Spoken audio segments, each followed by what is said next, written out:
முதுகு வலியா மூட்டு வலியா கை கால் நீட்ட மடக்க இயலாமையா அறுவை சிகிச்சை இல்லா குணம் ஆயுட்கால நிவாரணம் டாக்டர் ஸ்ரீவர்மா பிசிஆர் மகாராஜா தைலம் அனைத்து மருந்து கடைகளிலும் கிடைக்கும். தமிழகத்தில் சட்டம் ஒழுங்கு நிலைமையை பாமக தலைவர் அன்புமணி ராமதாஸ் கடுமையாக விமர்சித்துள்ளார்.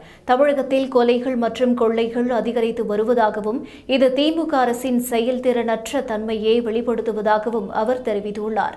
இதுகுறித்து அவர் வெளியிட்ட அறிக்கையில் கடந்த 4 ஆண்டுகளில் மட்டும் 6597 படுகொலைகள் நடைபெற்று இருப்பதாக மாநில குற்ற ஆவண காப்பகம் வெளியிட்ட தகவலை குறிப்பிட்டுள்ளார். இதன்படி ஒவ்வொரு நாளும் தமிழ்நாட்டில் சுமார் 4 கொலைகள் நடைபெறுவதாக கணக்கிடப்பட்டுள்ளது. இது மிகுந்த கவலைக்குரியதாக இருப்பதாக அவர் தெரிவித்துள்ளார். முதலமைச்சர் ஸ்டாலின் திமுக ஆட்சியில் குற்றச் செயல்கள் குறைந்துள்ளதாக கூறியதையும் உண்மையில் அதற்கு மாறான நிலை காணப்படுவதாகவும் அவர் விளக்கியுள்ளார்.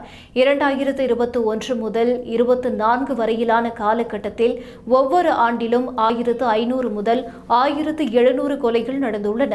அதிமுக ஆட்சியில் 2016 முதல் 2019 வரை 6477 கொலைகளே நடந்த நிலையில் திமுக ஆட்சியில் 6597 கொலைகள் நடந்துள்ளன.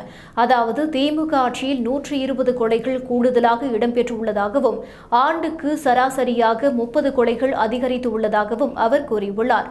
திமுக ஆட்சியில் சட்டம் ஒழுங்கு பாதுகாக்கப்பட்டிருந்தால் கொலைகளின் எண்ணிக்கை குறைந்திருக்கும். ஆனால் புள்ளி விவரங்கள் அதற்கு மாறாக உள்ளன. மாநிலத்தில் தொடர்ந்து கொடூரமான கொலைகள் நடைபெறுவதோடு பல வழக்குகளில் குற்றவாளிகள் கைது செய்யப்படாத நிலை உருவாகியுள்ளது. அதற்காக பல சம்பவங்களை அன்புமணி ராமதாஸ் எடுத்துக்காட்டியுள்ளார்.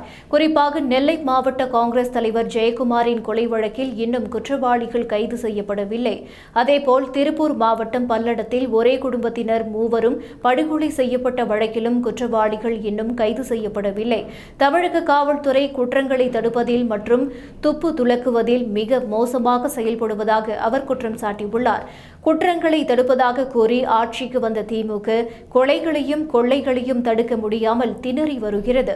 இதற்கு காரணம் திமுக அரசின் செயல்திறனற்ற தன்மைதான் என்றும் தமிழக அரசும் காவல்துறையும் இனியாவது விழித்துக் கொண்டு குற்றங்களை தடுக்க நடவடிக்கை எடுக்க வேண்டும் என்று பாமக தலைவர் அன்புமணி ராமதாஸ் வலியுறுத்தினார்.